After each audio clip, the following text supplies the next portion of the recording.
নতুন বছর মানে তেঁতুল পাতায় আরও অনেক কিছু নতুন নতুন গল্প এবং নতুন এক্সাইটিং অনেক কিছু আসতে চলেছে।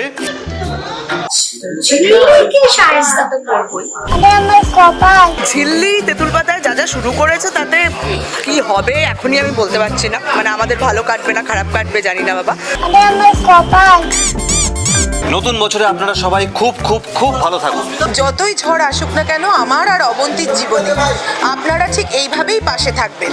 আজ তেঁতুল পাতা পরিবারের প্রত্যেকের তরফ থেকে আপনাদের সকলকে happy new year. Happy new year. Happy new year. Happy new year. Happy new year. 2 3 happy new year.